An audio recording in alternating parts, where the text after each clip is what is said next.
உலகத்தை அதிரவைத்த ஈரான் போர் ட்ரம்பின் தந்திரமா? தவறா? அமெரிக்க அதிபர் டொனால்ட் ட்ரம்ப் அவர் 4 நாள் சுற்றுலா என குறிப்பிட்ட ஈரானை தாக்கியழிக்க முற்பட்ட செயலுக்காக உலகளாவிய கண்டனத்தை சந்தித்து வருகிறார். துவங்கிய போரை எப்படி முடிக்க வேண்டும் என்பது கூட தெரியாமல் இருக்கிறார். அதே நேரத்தில் தந்திரமான பின்வாங்கல், அதாவது ஸ்ட்ராட்டஜிக் வித்ட்ராவல் குறித்து பேசிக்கொண்டே ஈரானை ஆக்கிரமிக்க ஒரு பெரும் கடற்படை அணிவகுப்பை அனுப்பி வருகிறார். தன்னால் தவறு நடந்தது என்று ஒப்புக்கொள்ளவும் இல்லை. ஹம்பல் பாய் சாப்பிட்டதாகவும் தன்னால் முடியாததை முயன்றதாகவும் ஏற்கவும் இல்லை. சர்வதேச கருத்து எழுத்தாளர்கள் அவரது மனநிலையை கேள்வி எழுப்புகின்றனர். சிலர் அவர் காலை ட்வீட்டில் ஆமகேடன் குறித்து பேசிவிட்டு மாலை டாக்கோ ட்ரம்ப் ஆல்வேஸ் சிக்கன்ஸ் அவுட் என்று ட்வீட் செய்வதை சுட்டிக்காட்டுகின்றனர். அவர் வாய்ப்புகள் குறைந்து வருவது தெளிவாக தெரிகிறது. அவர் போரிடும் நாட்டான ஈரானுக்கு தண்டனைகளை தளர்த்த அனுமதிக்கும் நிலைக்கு வந்துள்ளார். அதன்பின் திடீரென 15 அம்சங்களைக் கொண்ட சமாதான திட்டத்தை அறிவித்துள்ளார். அதில் 11 அம்சங்கள் ஈரானின் அணு திட்டத்துடன் தொடர்புடையவை. அதையே அவர் முன்னர் முழுமையாக அழிக்கப்பட்டது என்று கூறியிருந்தார். இந்நிலையில் ஈரான் தங்களுக்கு ஏற்பட்ட சேதங்களுக்கு இழப்பீடு கோருகிறது மற்றும் அண்டை வளைகுடா நாடுகளில் உள்ள அமெரிக்க தளங்களை அகற்ற வேண்டும் என கோருகிறது. இரு தரப்பினரின் கோரிக்கைகளும் மிகையாக உள்ளதால் முன்மொழியப்பட்ட ஒரு மாத போர் நிறுத்தம் சீஸ்ஃபயர் நடைமுறைக்கு வருவது சாத்தியமற்றதாக தோன்றுகிறது. இப்போது 5வது வாரத்தில் நுழைந்துள்ள இந்த போர் சூழலில் உலக நாடுகள் அமெரிக்காவை அல்ல தெஹ்ரானை தொடர்பு கொண்டு ஹோர்முஸ் நீரிணையில் ஸ்ட்ரெய்ட் ஆஃப் ஹோர்முஸ் ஏற்பட்ட தடையை அகற்றுமாறு கோருகின்றன. அதனால் எதிர்ப்பு இல்லாத கப்பல்கள் கடந்து செல்ல முடியும். உலக எரிசக்தி அதிகாரிகள் மற்றும் மேற்கத்திய எண்ணெய் நிறுவனங்கள் இந்த தடையால் வரலாற்றிலேயே மிகப்பெரிய எண்ணெய் நெருக்கடி ஏற்படும் என்று ஏற்கனவே கணித்துள்ளன. ஈரான் உலக நாடுகளின் செயல்பாடுகளில் ஏமாற்றம் தெரிவித்துள்ளது. யுனைடெட் நேஷன்ஸ் செக்யூரிட்டி கவுன்சில் இல் வளைகுடா நாடுகள் முன்வைத்த தீர்மானம், பின்னர் இன்டர்நேஷனல் மேரிடைம் ஆர்கனைசேஷன் லண்டனில், மேலும் இந்த வாரம் ஆன் ஹியூமன் ரைட்ஸ் கவுன்சில் இல் ஏற்றுக்கொள்ளப்பட்ட தீர்மானங்கள், இவை அனைத்திலும் அமெரிக்கா இஸ்ரேல் கூட்டணியை கண்டிக்கும் ஒரு வார்த்தையும் இல்லை.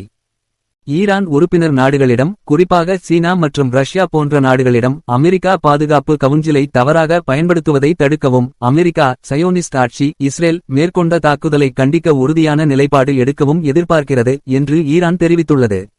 இது உலகம் தேசிய நலன்களுக்கு முன்னுரிமை அளிப்பது குறித்த அதன் விருப்பத்தை காட்டுகிறது. ஹோர்முஸ் நீரிணை இப்போது டொனால்ட் ட்ரம்ப்க்கு ஒரு பெரிய சிக்கலாக மாறியதால் அதற்கு அவர் தன்னுடைய போர் செயலாளர் பீட் ஹெக்ஸத் மீது குற்றம் சாட்டுகிறாரோ என்று எண்ணத் தோன்றுகின்றது.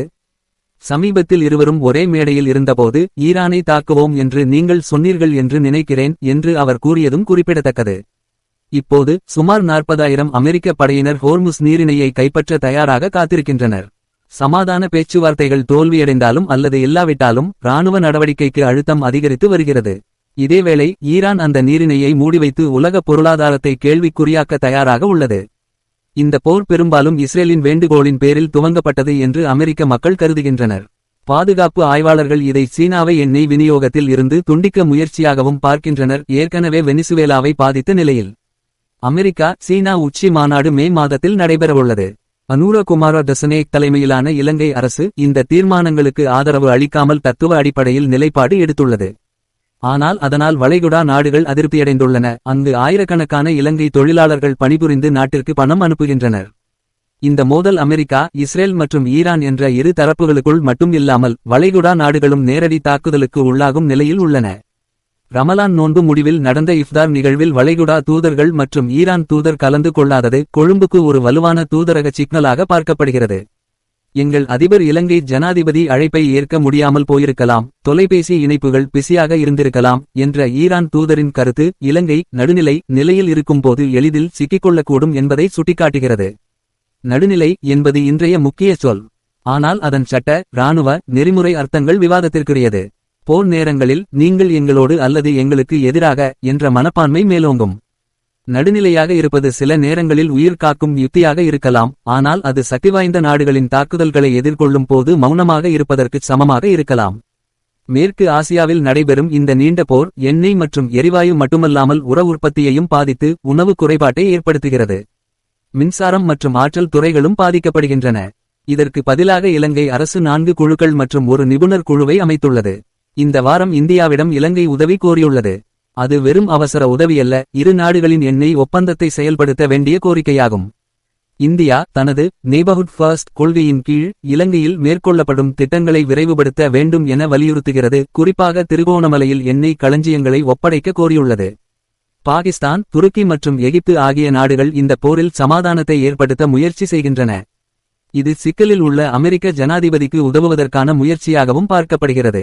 உலகம் இப்போது காத்திருக்கிறது, இந்த போரை முடிவுக்கு கொண்டு வர நாடுகள் தயாரா என்பதை. இந்த போரை ஆரம்பிக்க விரும்பியது பெரும்பாலும் இஸ்ரேல் பிரதமர் டொனால்ட் ட்ரம்ப் அன் மருமகன் சவுதி இளவரசர் மற்றும் டொனால்ட் ட்ரம்ப் ஆகியோர் என்பது அனைவருக்கும் தெரியும்.